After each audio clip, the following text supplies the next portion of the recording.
about Medgar Evers.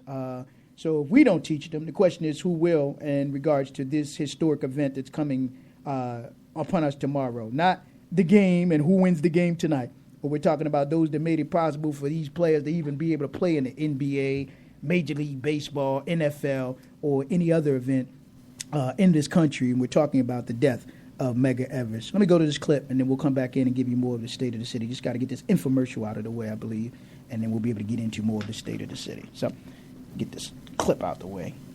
Let's see. We had to go to a quick musical break as we're trying to get this up out the way due to the Spreaker here. I want to make sure that we got our Spreaker in line, got it set so that we can give it to you. So bear with me for just a moment as we're trying to get this clip up with this portal open, talking about the life of Medgar Evers. I think we got it here finally. So just dealing with some technical difficulties with getting the piece up. But I know we got it for you because we make sure we posted it on the Facebook page regarding the life of Medgar Evers and the death of Medgar Evers as well. So listen to this clip. I think we can get it, and then we can give it to you. If not, we'll come in tomorrow and give it to you, which, of course, is the actual anniversary of the death of Medgar Evers as we're trying to get this cue up.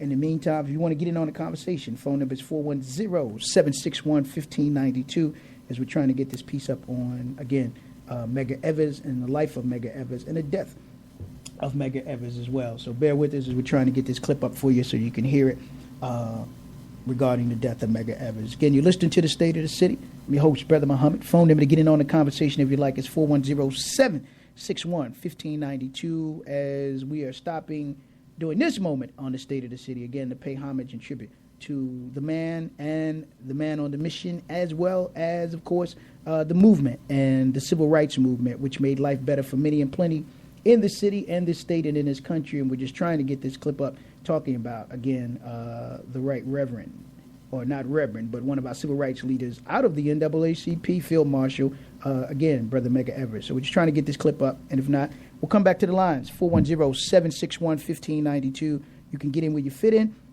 and fit in where you get in on the conversation if you have a thought and comments on the importance of this day tomorrow in history, again, being the 50th anniversary of the assassination of Medgar Evers. Not asking where were you, but again, making sure that we take the time to teach our young people as they're closing out the school year.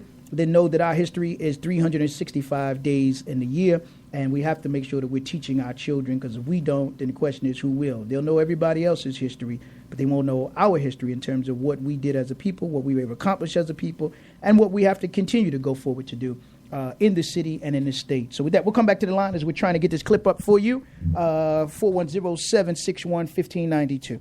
Good afternoon, caller. You in the State of the City. Good afternoon. How you doing, Brother Muhammad? I'm good, brother. How are you? I'm doing good, Brother Muhammad. Good. Brother Muhammad, I was wondering, like yourself, about all this, a lot of these injustices that's directed at us. You know, a boycott would stop a lot of this nonsense. Absolutely, and brother. I don't understand, why is it Al Sharpton, I never hear him talk about a boycott. Now, I hear Brother Dick talk about it, and I hear the minister talk about boycott, but I never heard him talk anything about a boycott. Why is that? I think most of the corporations that they may be talking about boycotting, may pay their salary, so they don't want to cut off the hand that feeds them or spite the hand that feeds them, as the old saying goes. And we've seen that take place. That when we call for a boycott or any type of action on a local level, they'll bring in these so-called national leaders or the Black Misleadership class to say we don't need a boycott. Right. But they would never dare tell members of the Jewish community or any other civilized community that you shouldn't boycott. Right now, everybody's talking about our great brother and the great Nelson Mandela. But, of course, what made Nelson Mandela great was the movement of the ANC and other grassroots organizations that called for a boycott of the apartheid government in South Africa. So we have to look at what worked in the past and be willing to apply it today, brother. Well, it worked for us in the past, and it'll work now if they would, would apply if it was applied. Yeah, and this is why they give these individuals nationally syndicated radio shows and nationally syndicated television shows, because they are now non-threatening, brother. Well, their bark is worse. Their bark is worse than their bite. Put them chains on them and put them muzzles on them. Yes, sir. That's what it comes down to. Right. And one other thing I like to say, Brother Muhammad, if in this case that's going on with Trayvon. Right. I wonder, has anyone asked this guy if he did not have that gun, would he have tracked that young man down? Right. Yes, I'd just like to hear somebody ask him that. Right.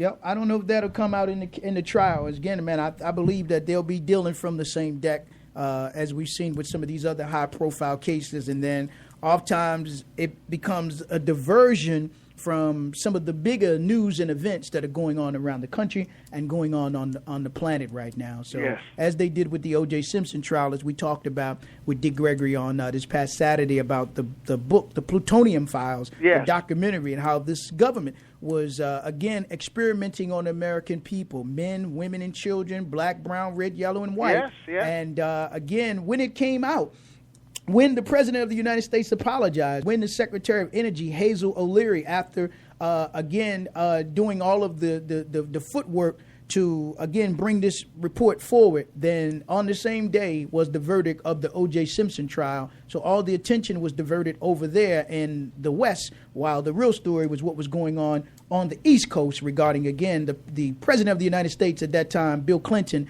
having to apologize to the families and to the American people, and then to sign an executive order to release all the documents regarding them experimenting on the American people then. So if you know what yes. they did then, you can only imagine what they're doing today, bro. Most definitely so. Yes, well, sir. I've heard Brother Dick talk about it, and like you say about the experimenting and stuff that goes on in our community. A lot of people don't want to believe that. Yes, sir. But as time go on, right. all of it is coming right in front of us. Yeah, well, we're in the age of enlightenment now, so Most the things they so. used to do in the dark is definitely coming forward. It's coming right on out. All right. Okay, Thank you for take your care, call, bro. brother. Appreciate you now. Peace. And we'll take a few more of your calls. 410-761-1592. Good afternoon, caller. You on the State of the City. Hey, good afternoon, my brother Muhammad. How you doing, sir? I'm good, brother. Turn your radio down just a little.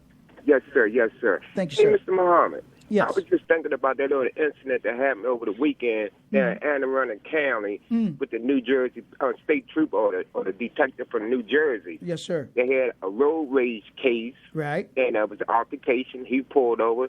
Car pulled over behind him. This guy gets out, which happened to be a European, and the brother ended up shooting him. Yes, sir. You know, and they gave him $1 million bail. Right. So my thing is, this a police officer. All these police involved in the city be shooting these little kids and all this kind of stuff. I never heard of any one of those cops getting any type of bail for these little black kids. Yes, sir. But when a man of color Right. just happened to be a police, shoot somebody with a different hue, Right. he get $1 million bail. Yes, sir. Well, we still living in racist America, right? You right? better know it, my brother. He can be a black police officer from another jurisdiction, but again, there's a value placed on white life. I mean, that's the reality, man. Wherever you are in America right now, brother. So that's the reality. I can't say no more on that, brother. That's elementary right now. Yes, all sir. right? So we better wake up, man. Yes, sir. And with that, peace and blessings to you, my brother. All right, brother. Peace and blessings to you. We'll take a few more calls. 410-761-1592. Brothers talking about the road rage incidents this weekend, which took place, I believe, in Millersville, Maryland, where a gentleman approached another gentleman's car. He had his family with him, and, of course, he pulled out his gun, shot him. I believe the gentleman later died as a result of the shooting, and I think this off-duty officer, I think he got $1 million bail, man. So unless you see, again, what we're still dealing with in the realities of living in America, whether you're a police officer or FBI agent or any other agent, they see your black skin first, man, before they see anything else. So, but that's the reality. But you have to let the facts and the evidence come out regarding what happened. But, we lift up the family of both families because his family will never be the same in terms of the suspect, as well as, of course, the defendant family will never be the same for the horrific events that occurred this weekend in the state of Maryland and Millersville. So we, again, have to pray that the truth come out.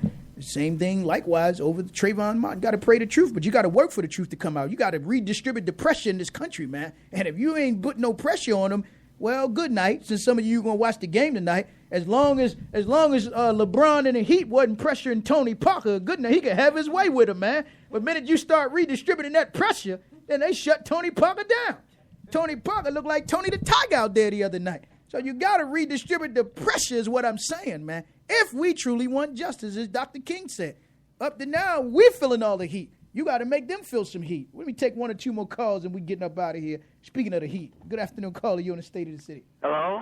How you doing, my elder? What do you think? We got to redistribute the pressure? Got to redistribute the pressure. Yes, sir. Constantly. Those that press don't like to be pressed. Those that stress don't like to be stressed, but that's what we got to do.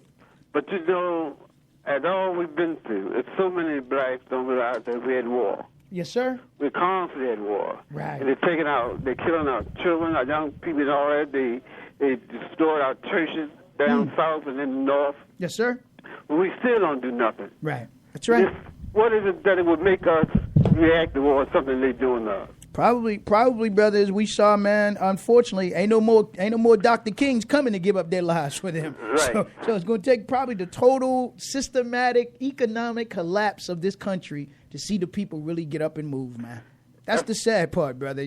It's almost like you're going to have to bring every wheel in this country to a halt for our people and for others, black, brown, red, yellow, and white, to really wake up to see what is really going on in this country and in the world. That'll be a painful day, but I think we're getting closer and closer to that day. As Dick Gregory would always say, play now, because recess is just about over. Thank my black God that he will bring down a plague upon these people. Yes, sir. To destroy them. Right. Drown and chemical warfare. Yes, sir. To destroy them, because if they don't destroy them, they're going to destroy not only us as the people of the third world, yes, sir. But they're trying to destroy the planet. Absolutely. Thank you for your call and checking in, my elder, all right? All right, buddy. All right, peace now. With that, that'll be our last call for the day. We're going to begin to wrap up, get up out of here, but we will be back here tomorrow at 12 noon. So, again, I thank all of you that tuned in. We will podcast the show on Spreaker, podcast the show on Facebook, podcast the show on Twitter as well, and all of the information that we shared with you, from Mega Evers to the NSA or the MSA, and I'm not talking about the Maryland Scholastic Aptitude Test or whatever that is. I'm not talking about it. I'm talking about the Mossad. I'm talking about them two Israeli companies that were spying on the American people, Narus and Viderant. Make sure you look them up. Hit me up on Facebook. Be my Facebook friend, and you can get in. You can be the friend or friend of me as well. Of course, we will podcast the show, but we do need your support to continue to come longer and stronger. So make your checks, money, orders payable to WFBR. WFBR, send it to 159 8th Avenue, Glen Burnie, Maryland, 21061, or do a righteous drive-by now as we're speaking. Drop it off at Terra Cafe. Make the check payable to WFBR, and we're thankful for that. We'll thank our sponsors tomorrow. And again, we do need your support, and support all the shows here on Soul Classics 1590 WFBR, because where else are you going to hear this kind of information, as well as giving you implementation along with the inspiration after we do our dedications to those who have passed on and those who have laid the foundation for us to continue to stand on their shoulders and go forward with this work. So stay tuned for more great radio coming up after me on the State of the City, of course, taking it to the streets, taking it to the suites, and telling it like it T.I. is, Mama Annie Chambers and the family. So again, till tomorrow, 12 noon, God bless, all the best, and the rest to you and yours. Peace. Follow me, my friend. Oh, and we're sure